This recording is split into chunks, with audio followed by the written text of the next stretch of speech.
7 বছর ধরে আমি ক্রেডিট কমিটিতে ছিলাম। ক্রেডিট কমিটির চেয়ারম্যান ছিলাম 2 বছর, আর 5 বছর এমনি। এই সময়ের মধ্যে যে লোন দিছি একটাও ক্লাসিফাইড হয় না, একটাও না, নট এ সিঙ্গেল ওয়ান।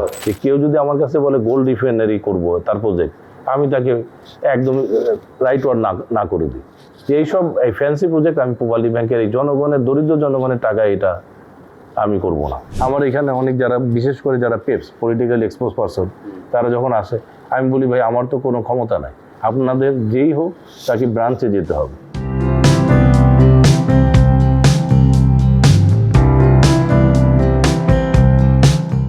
এটা একটা বড় একটা আলোচনার বিষয়। সবচেয়ে বড় বিষয় হচ্ছে যে এটা পূবালী ব্যাংক যেটা মেনটেন করেছে লং টাইম, সেটা হচ্ছে কর্পোরেট গভর্নেন্স। এই কর্পোরেট গভর্নেন্সের কারণে আমাদের যে কাস্টমার সিলেকশন প্রসেস, এবং সেই ক্ষেত্রে এই কাস্টমার সিলেকশন প্রসেসের ক্ষেত্রে বিশেষ করে special in the asset size, সেই জায়গাটা আমাদের সাংঘাতিকভাবে হেল্প করেছে। ব্যাংকিং ইন্ডাস্ট্রিতেও কিন্তু আসলে we are selling trust and confidence. Banking ইন্ডাস্ট্রিতে কাস্টমাররা আমাদের ডিপোজিট দিয়ে যায় হচ্ছে ট্রাস্ট। এই ট্রাস্টটা বিল্ড হয় দীর্ঘ সময় ধরে। এটা কি হচ্ছে, আমাদের অফিসিয়াল যারা আছে তাদের সার্ভিস, তাদের ইন্টিগ্রিটি, আমাদের কমিটমেন্ট, তারপর কর্পোরেট গভর্নেন্স, তারপরে কোনো নেগেটিভ নিউজ যদি থাকে তাহলে একটু নেগেটিভ ট্রাস্ট হয়। এরকম এই করতে গিয়ে একসময় একটা পারসেপশন তৈরি হয় কাস্টমার্স মাইন্ডে। এই পারসেপশন থেকেই কিন্তু আসলে বেসিক্যালি তখন তাদের কষ্টার্জিত টাকা, রিটায়ারমেন্টের টাকা, জমি বিক্রি করার টাকা আমাদের কাছে এসে দিয়ে যায়, এই ট্রাস্টটা। তা আমরা এই 65 ইয়ার্সের পথ চলায় আমরা কাস্টমারদের এই কনফিডেন্সটা রাখতে পারছি কীরকম দেখেন। এই যে ডিফিকাল্ট টাইম বললেন, আমাদের ডিসেম্বরে গত বছর আমাদের 10,000 কোটি টাকার মতো গ্রোথ হয়েছিল। তারপরেও বলতেছি 60,000 কোটি টাকা ছিল আমাদের ডিপোজিট। সব ব্যাংক, ম্যাক্সিমাম ব্যাংক দেখবেন ডিপোজিট হারিয়েছে, কিছু ব্যাংক ডিপোজিটের গ্রোথ হয়েছে। আমাদের এই পর্যন্ত 71,600 কোটি টাকা হয়েছে। তার মানে 11,600 কোটি টাকা অলরেডি বেড়েছে এই কয়েক মাস। এবং অ্যাসেট সাইজও এরকম 12-13 কোটি টাকা আমাদের টোটাল অ্যাসেট সাইজ বেড়েছে। এটার রিফ্লেক্টেড হচ্ছে যে কাস্টমার কনফিডেন্স। কারণ যেখানেই এখন দেখবেন যে সকল ব্যাংকের কাস্টমার কনফিডেন্স নষ্ট হয়ে গেছে, তাদের ওখানে কেউ টাকা ডিপোজিট দিতে যাচ্ছে না, রাদার টাকাটা কীভাবে তুলতে পারে সেই চিন্তাতেই তারা ব্যস্ত।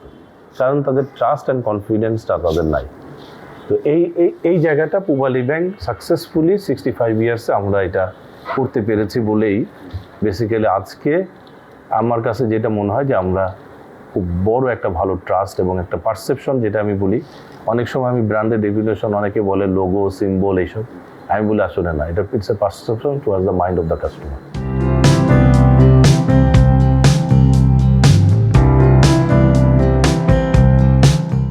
যে প্রতিষ্ঠানে যাই, শুধু আমরা আমাদের কর্পোরেট গভর্নেন্স দেখি না, তাদেরও কর্পোরেট গভর্নেন্সটা দেখার চেষ্টা করি। সেইখানে ওনারশিপের যারা আছে তাদের সেন্স অফ বিলঙ্গিংনেসটা কতখানি আমরা যে দেখি যে ওনার আসলে সে কি অফিসের টাইমে আসে না 11টা 12টা 1টার সময় আসে, আবার অনেক রাত্রে থেকে জনগণকে কষ্ট দেয়, এই জিনিসগুলো আমরা অবজার্ভ করি। আরও একটা দেখি যে সে তার পার্সোনাল লাইফে ইনভলভমেন্টটা ব্যবসা ছাড়া আর কী জায়গায় আছে। যদি খুব বেশি রাজনৈতিক ইনভলভমেন্ট দেখি তাহলেও নিরুৎসাহিত করি। যদি দেখি যে খুব ক্লাব এবং পার্টির সাথে খুব বেশি সংশ্লিষ্ট, তাহলে মানে দ্যাট ইজ পার্সোনাল লাইফটা একটা বড় ইস্যু। সেকেন্ড ইস্যু হচ্ছে যে নিউ প্রজেক্ট যদি করতে চায় তাহলে রিলেভেন্ট এক্সপিরিয়েন্স তার আছে কিনা। ধরেন একজন গার্মেন্টসে ছিল, হঠাৎ করে তার একদিন ফাইন মর্নিংয়ে মনে হলো আইটিতে চলে যায়। যে অনেক কোম্পানি আছে, যেমন ধরেন এই যে বাংলা লায়ন, তারপরে ধরেন এই যে অটোবি, হঠাৎ করে একদিন পাওয়ারে যাওয়ার ইচ্ছা হইলো, এইরকমও না। রিলেভেন্ট যদি মানে ধরেন সে গার্মেন্টস করে, তার ব্যাকওয়ার্ডে হয়তো সে ফেব্রিক্স করতে পারে, গার্মেন্টস করে সে হয়তো সোয়েটার করতে পারে। মানে এই রিলেভেন্ট যদি হয় তাহলে শুধু আমরা তাদেরকে লোন দিই, তাছাড়া দিই না। এইটা হলো একটা। আরেকটা জিনিস হচ্ছে যে এখন আগে একটু আমরা ওপেন ছিলাম, এখন আর একটু ন্যারো ডাউন করেছে আমাদের পোর্টফোলিও বিজনেসের চিন্তাভাবনাটা। এখন আমরা একদম ফার্মলি বলছি যে আমরা বেসিক নিডস ছাড়া অ্যাসেট ক্রিয়েট করব। কারণ আমাদের জনগণ যে টাকাটা দিচ্ছে সেইটা আমাদের জন্য একটা আমানত, ট্রাস্ট। এর সর্বোত্তম ব্যবহার করা আমাদের দায়িত্ব। এনপিএল এখন হলো এই সেপ্টেম্বর কোয়ার্টারে আমাদের 2.98, আগে ছিল 2.65, এখন এটা বেড়ে 2.98 হয়েছে। এখন এটাকে আবার কমানোর চেষ্টা করা হচ্ছে। তো যেহেতু কাস্টমাররাও অ্যাওয়ার ছিল না 3 মাসে, ব্রাঞ্চ ম্যানেজাররাও সেভাবে ছিল না, হঠাৎ করে অ্যাপ্লাই হয়ে গেছে। এখন যেমন এপ্রিলে যে আবার মার্চে যেহেতু আরেকটা রুল ফর্মুলা হবে, তখন 0 ডেতেই ওভারডিউ হবে, সেইখানে আমাদের ধারণা হচ্ছে যে এটা 3.5-এ চলে যেতে পারে, 3.5-এ চলে যেতে পারে। আমাদের এই হচ্ছে যে কোনো মূল্যে যত টপসি-টাপসি হোক এটা 5-এর নিচে রাখা, এটা একটা ভালো সাউন্ড। তবে টার্গেটটা এমনি আমরা রেখেছি 3-এর নিচে সবসময় অবস্থান করা। এইটা আরও কম হবে, কারণ হচ্ছে ওনারা জানে 7 বছর ধরে আমি ক্রেডিট কমিটিতে ছিলাম, ক্রেডিট কমিটির চেয়ারম্যান ছিলাম 2 বছর, আর 5 বছর এমনি। এই সময়ের মধ্যে যে লোন দিছি একটাও ক্লাসিফাইড হয় না, একটাও না, নট এ সিঙ্গেল ওয়ান।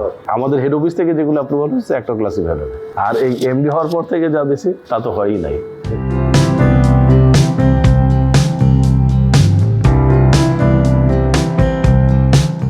তা আমরা এখন চিন্তা করছি যে সর্বোত্তম ব্যবহার সেটি হবে যদি আমরা মানুষের মৌলিক যে ডিমান্ড, চাহিদা, সেই জায়গায় আমরা যদি ইনভেস্টমেন্ট করতে পারি, তাহলে that will be the best utilization. এবং এটা কিন্তু অলরেডি আমরা অ্যাডভোকেসি শুরু করেছি, আমরা আমাদের স্ট্র্যাটেজির মধ্যে নিয়ে আসতেছি, এবং আমার বক্তৃতার মধ্যেও এটা থাকছে। এটার মধ্যে আমরা দেখেছি মানে এটা কীরকম, যে ধরেন আমি যদি শুধু লোন দেই ফুড স্টাফ মানে কি, আমাদের সরাসরি খাদ্য যারা ইম্পোর্ট করছে, যারা প্রডিউস করতেছে, এটা হতে পারে, যারা পোলট্রি ফার্মে আছে, যারা ফিড মিলে আছে, তার মানে এইটার ফরওয়ার্ড এবং ব্যাকওয়ার্ড লিঙ্কেজ, এইটাতে যত ধরনের ইনস্টিটিউশন আছে সেই জায়গাগুলোতে। তারপরে ধরেন আমাদের বস্ত্র খাত যদি হয়, অন্যর পরে বস্ত্র, এটা এক্সপোর্ট হইতে পারে, এইটার ফরওয়ার্ড ব্যাকওয়ার্ডে যে তুলা থেকে সুতা, থেকে তুলা থেকে সুতা থেকে ফেব্রিক্স, তারপর এক্সেসরিজ, বোতাম থেকে শুরু করে সব কিছু, এই জায়গাগুলোর মধ্যে আমরা থাকবো। তারপরে বাসস্থান, মানে হাউজিংয়ের ক্ষেত্রে আমাদের গ্রোথ প্রায় 100%-এর কাছাকাছি আমরা রেখেছি। তারপর আমরা দেখেছি শিক্ষাতেও ব্যাপক ইনভেস্টমেন্টের সুযোগ আছে। এই যে ব্র্যাক ইউনিভার্সিটিতে আমরা করেছি, তারপরে এরকম আরও অনেক ইউনিভার্সিটিতে যেখানে আমরা পাচ্ছি সেখানে আমরা এখানে কাজ করছি। তারপরে হলো এই চিকিৎসা হিউজ একটা সেক্টর। হিউজ মানে কি, এটা এই যে মানে হাসপাতাল, ক্লিনিক, ডায়াগনস্টিক সেন্টার, ফার্মা, মানে এই যে ফরওয়ার্ড ব্যাকওয়ার্ডে ফার্মা, তারপর এদের আবার এপিআই আছে, ওই যে ইন্টিগ্রেশন। তার মানে এই সব জায়গায় যদি আমরা বেসিক্যালি কাজ করি, তাহলে আমরা দেখছি যে জনগণের টাকা, মানে এইখানে কারণে বললাম যে কেউ যদি আমার কাছে বলে গোল্ড রিফাইনারি করবো তার প্রজেক্ট, আমি তাকে একদম রাইট ওয়ার্ড না করে দিই যে এইসব এই ফ্যান্সি প্রজেক্ট আমি পূবালী ব্যাংকের এই জনগণের, দরিদ্র জনগণের টাকা এটা আমি করব না, মানে এইরকম।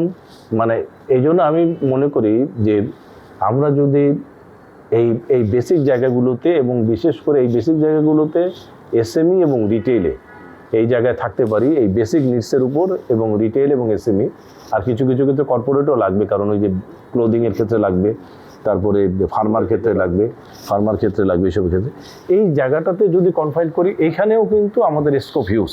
আমার যে অ্যাসেট সাইজ ধরেন 92,000 কোটি টাকা, এর চেয়েও অনেক বেশি টাকা এখানে ডিমান্ড আছে। তাহলে আমরা এই জায়গাটাতে একটু ন্যারো ডাউন করতে যাচ্ছি, এবং আমার কাছে মনে হচ্ছে যে এইসব জায়গাগুলোতে যদি ঠিক মতো আমরা কাস্টমার সিলেক্ট করতে পারি, তাদের ইন্টারনাল যদি কোনো প্রবলেম না থাকে, এটা ডিমান্ড এত, আমাদের 18 কোটি লোক, এত ডিমান্ড যে এই লোনগুলো কোনো ক্রমেই খারাপ হওয়ার কোনো সুযোগ নাই।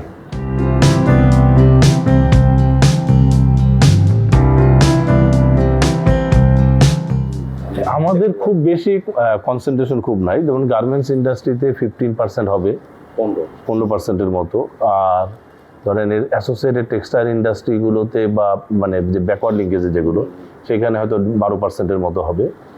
তারপরে ধরেন আমাদের এসএমই সেক্টরে আছে 26%-এর মতো, রিটেইলে আছে ধরেন 12%-এর মতো, বাকিগুলো ধরেন আমার কর্পোরেটে আছে আর কি। চাই যে কর্পোরেট হোক আর যেটাই হোক, সেগুলো যেন আমার বেসিক্যালি ফোকাস থাকে বেসিক নিডসের উপর, মানুষের বেসিক নিডসের উপর, এই জায়গাটাতে।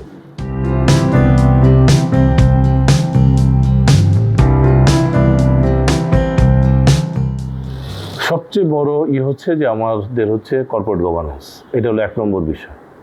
এবং এই কর্পোরেট গভর্নেন্সটা শুধু যে এটা বোর্ড এবং ম্যানেজমেন্টের সাথে সেগ্রিগেশন তা কিন্তু না, আমরা প্রতিটা সেক্টর, প্রতিটা এরিয়াতে, যেমন একজন ব্রাঞ্চ ম্যানেজারও তার ইন্ডিপেন্ডেন্স আছে।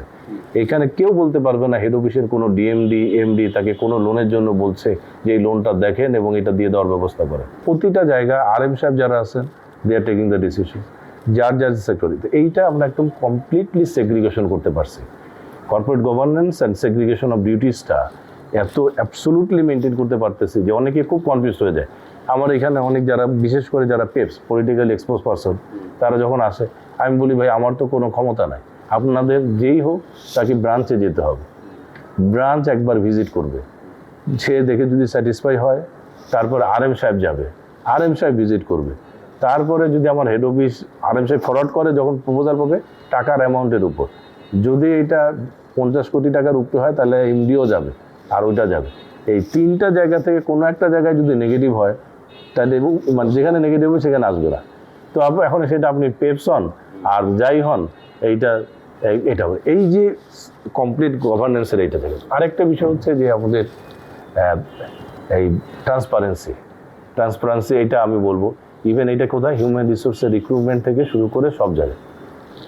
এবং এই যে হিউম্যান রিসোর্সের কথাটা আসলাম, এটা শুধু যে রিক্রুটমেন্টের ট্রান্সপারেন্সি তা না, আপনার প্রমোশন, ট্রান্সফার, পোস্টিং সব জায়গাতে আমরা ট্রান্সপারেন্সি আনছি।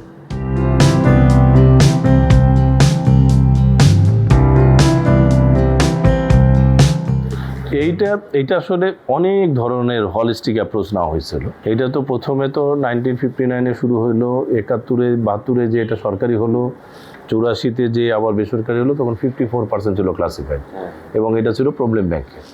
2005-এ আমরা প্রবলেম ব্যাংক থেকে বের হই, 2005-এ। আর 2007-এ বাংলাদেশ ব্যাংক অবজারভার তুলে দেয়।